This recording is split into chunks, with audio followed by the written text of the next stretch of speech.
ஏன்னா உங்களில் சில பேர், பல பேர் நான் சொல்லாமலே அவங்கவுங்க ஏரியாவில் உங்க நேரங்காலெல்லாம் பார்க்காம அவங்கவுங்க சக்திக்கு தகுந்த மாதிரி எவ்வளவோ அது நல்ல விஷயம் சொல்றதுக்கு பதிலாக மனசுக்கு நிறைவான விஷயங்களை நிறைய செஞ்சுக்கிட்டு இருக்கீங்க. அது மக்களுக்கும் சரி, கஷ்டப்படுறவங்களுக்கும் சரி. எனக்கு ஒரு குட்டி ஆசை என்னன்னா, எதிர்காலத்தில் எங்க நல்லது நடந்தாலும் அது நம்ம பசங்க தான் பண்ணியிருப்பாங்க.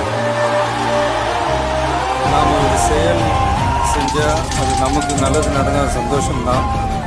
ஆனால் அதே செயல் நம்ம சுற்றி இருக்கிறவங்களுக்கும் நல்லது நடந்தால் அது சரியானதும் கூட. எதையுமே எதிர்பார்க்காம உதவி செய்கிறவங்களுக்கு அவங்களே எதிர்பார்க்காத நேரத்தில் நாம வந்து செய்யணும். தெரிஞ்சவங்களுக்கு செய்கிற உதவி நம்ம மட்டும்தான் காப்பாற்றும். யாருன்னே தெரியாதவங்களுக்கு செய்கிற உதவி நம்ம வம்சத்தையே காப்பாற்றும். மனுஷனுக்கு எவ்வளோதான் பணம் காசு சொத்து